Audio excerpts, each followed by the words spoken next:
Nightfall began to make its approach, and the once heavy rain turned into snow. Within minutes, the road was covered in white, and a black SUV with an erratic driver was forced to slow down. Goldie was that reckless driver, desperate to flee from the bank heist as a way to escape her troubled past. Although Goldie was no stranger to the life of crime, she never took pride in her thievery. She relied considerably on her high intellect as she navigated through the corporate world. Her expertise as a financial accountant granted her success until she unknowingly discovered her employer's criminal activities. In retaliation of her intrusive nature, she was ultimately fired and banned from working for any financial institution.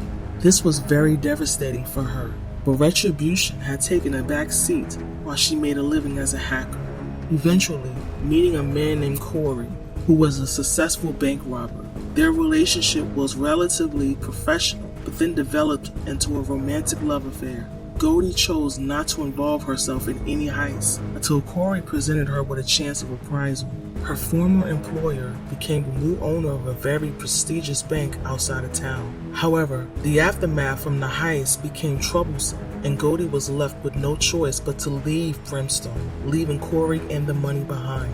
Now that she was miles away, she breathes a sigh of relief and decides to turn on the radio. She finds a station and begins listening to some tunes when it's interrupted by a brief news report. KALP 106.5. Good evening. This is Summer Night bringing you that new news. The residents of Crimson Bay are still on edge after today's deadly bank robbery that left many casualties and many unanswered questions. The local police department as well as the FBI is still investigating today's events, and all suspects have been identified, including ringleader Amir Wolf Karim. The manhunt for Karim continues as he is considered armed and dangerous. Demolition will begin this week of what was once an award-winning and beloved newspaper company, the Silver Fox. The Silver Fox was owned and operated by CEO Luke Thomas, who permanently closed the company down a year ago, just shy of its 11-year anniversary of the disappearance of prominent journalist Terry Mitchell.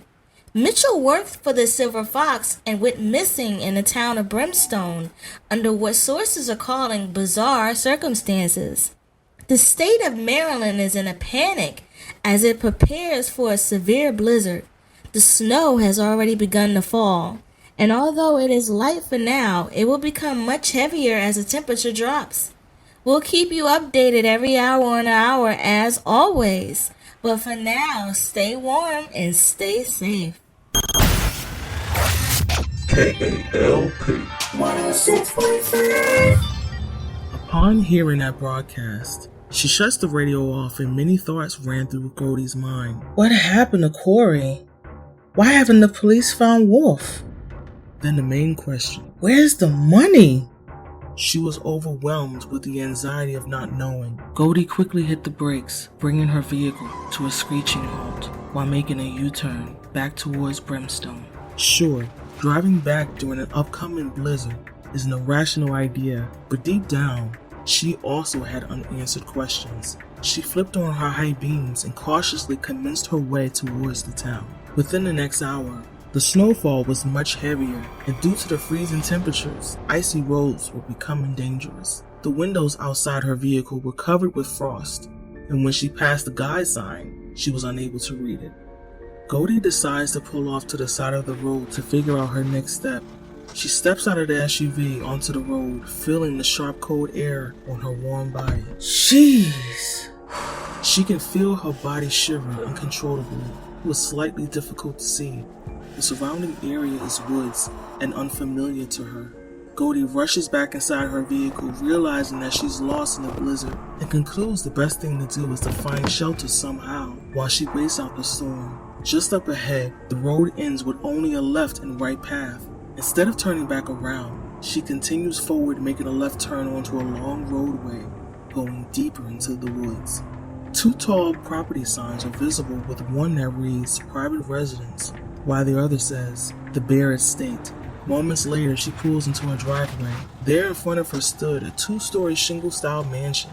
She was surprised to see a home of this magnitude so deep within the woods, but was relieved after noticing no cars were around or tracks in the snow. Maybe no one's home.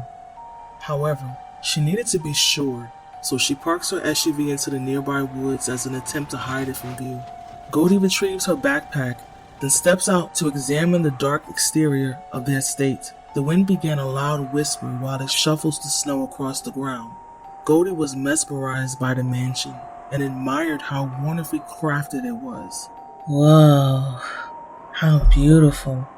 While walking further, the motion-activated light surrounding the property turns on and was well lit without being too dim or too bright, but just enough to see that she was alone. Interestingly, not a single light was coming from inside the mansion. No sounds, no indication that anyone was home. The wind was relentless, and each moment outside felt like sharp needles on her skin. Goldie bravely knocked on a massive 12-foot fiberglass front door. She waited a few seconds for a response, but the silence fueled her to try the door handle. Surprisingly, it was unlocked, so she pushes the massive door open and was met with immediate warmth and darkness.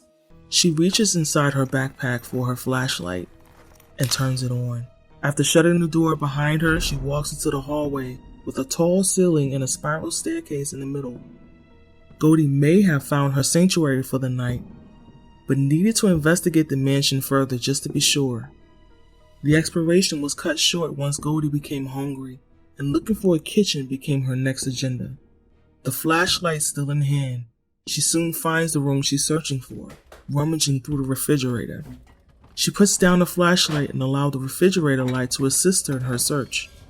She pulls out a fresh bottle of water and 3 porcelain plates that seem to be identical in size and is wrapped in plastic. Each plate was also identical in its meal and servings, holding a large piece of meat the size of mushrooms, blackberries, and clams. Ooh, yeah.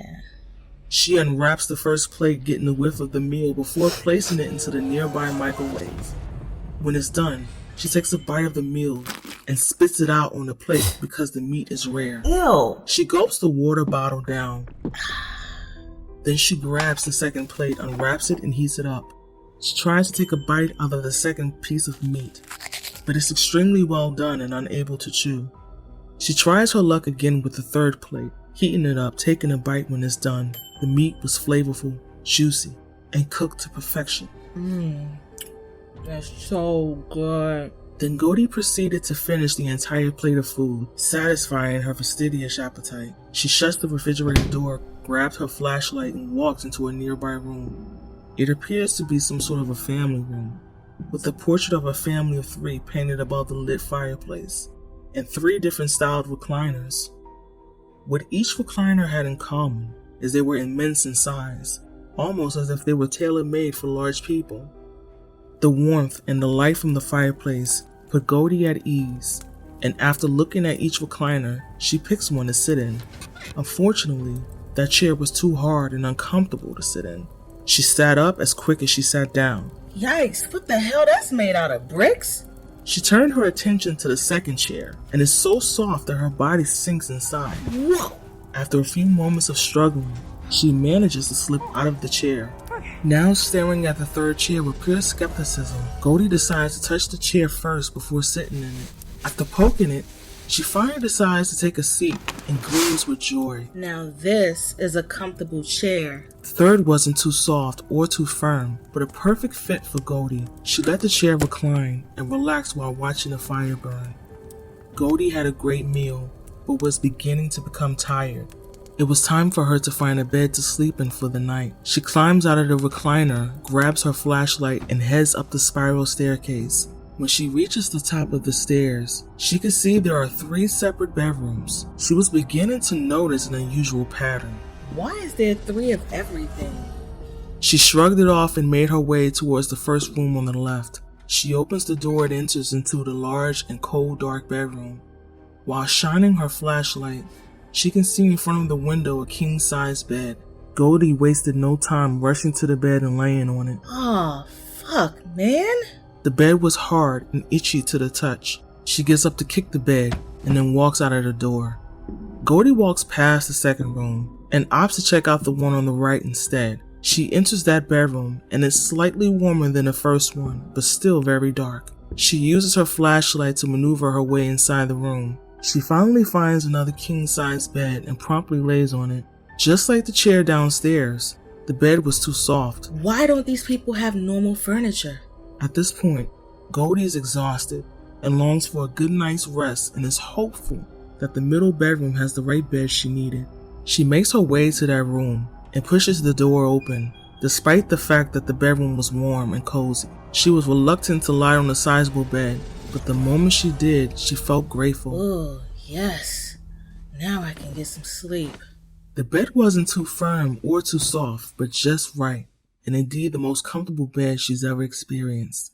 After turning the flashlight off, she leaves it on the bed, drops her backpack on the floor, and shuts her eyes. Within an hour of sleep, she's awakened by sudden nausea, a nuisance she's endured all day.